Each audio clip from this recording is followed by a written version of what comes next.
Les damos la cordial bienvenida a este espacio de reflexión. 13 de febrero. Del Evangelio según San Marcos. En aquellos días vio Jesús que lo seguía mucha gente y no tenían qué comer. Entonces llamó a sus discípulos y les dijo: Me da lástima esta gente. Ya llevan 3 días conmigo y no tienen qué comer. Si los mando a sus casas en ayunas, se van a desmayar en el camino. Además, algunos han venido de lejos. Sus discípulos le respondieron: ¿Y de dónde se puede conseguir pan aquí en despoblado para que coman esta gente? Él les preguntó: ¿Cuántos panes tienen? Ellos contestaron: 7. Jesús mandó a la gente que se sentara en el suelo, tomó los 7 panes, pronunció la acción de gracias, los partió y se los fue dando a sus discípulos para que los distribuyeran. Y ellos los fueron distribuyendo entre la gente. Tenían además unos cuantos pescados. Jesús los bendijo también y mandó que los distribuyeran.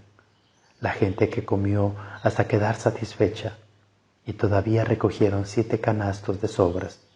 Eran unos 4,000. Jesús los despidió y luego se embarcó con sus discípulos y llegó a la región de Dalmanuta. Palabra del Señor. Gloria a ti, Señor Jesús.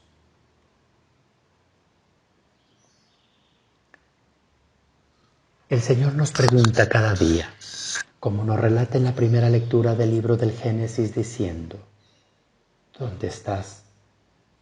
A veces no sabemos ni dónde estamos, porque nos escondemos de Dios para no ver nuestros pecados y defectos.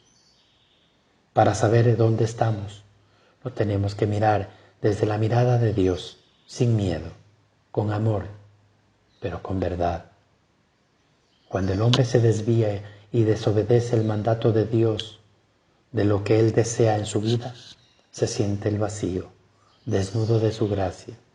Por eso se esconde, le entra miedo, es decir, le puede su pecado y en vez de reconocerlo y admitirlo, arrepintiéndose de su error, lamentablemente ocurre todo lo contrario.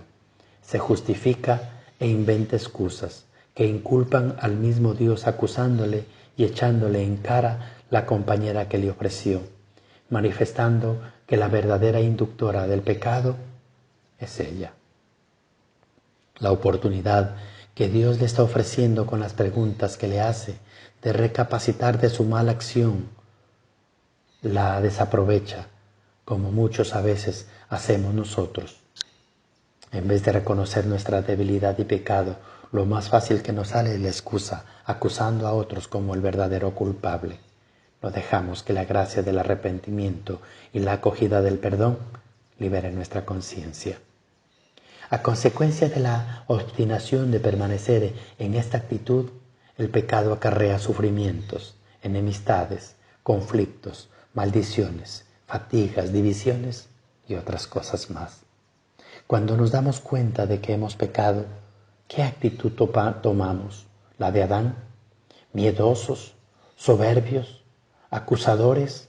¿O por lo contrario, reconocemos con humildad que hemos fallado y pedimos perdón? Jesús, al darse cuenta de la necesidad de la gente que le seguía, se mueve a compasión e se identifica con ellos, poniendo a sus discípulos su necesidad e implicándolos a ellos también en una posible solución. Pero los discípulos se sienten muy limitados, reconocen su incapacidad y no ven la forma de paliar esa carencia. Y en el fondo ven que sus provisiones son insuficientes para tanta multitud, porque tampoco ellos querían compartirlas. Cuando las provisiones no son suficientes ni para nuestra propia necesidad, ¿somos capaces de compartirlas con otros? ¿Cómo actuamos? ¿Confiamos en que Dios, que nos deja ganar no se deja ganar en generosidad y que cuida de las aves del campo, va a ayudarnos en esta situación?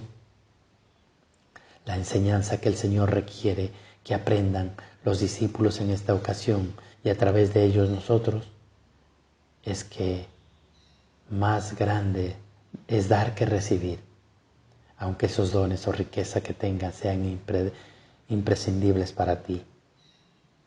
Él no negó, no dijo es muy poco, Él no dijo no alcanza o no sirve, simplemente los tomó y dio gracias. Quiera Dios otorgarnos ese don de ser agradecidos siempre, en lugar de estar quejándonos constantemente por lo que tenemos. Y hay muchos que somos así, que Dios nos bendice con mucha generosidad, pero siempre hay algo. Sí, pero tengo poco. Sí, pero no me alcanza. Es que tengo que dejar. Es que es el patrimonio de mi familia. Es el patrimonio de mis hijas, como lo dicen muchos, pero son incapaces de compartir nada.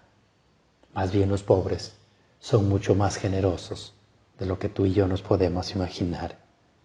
Gloria al Padre, al Hijo y al Espíritu Santo, como era en el principio, ahora y siempre, por los siglos de los siglos. Amén.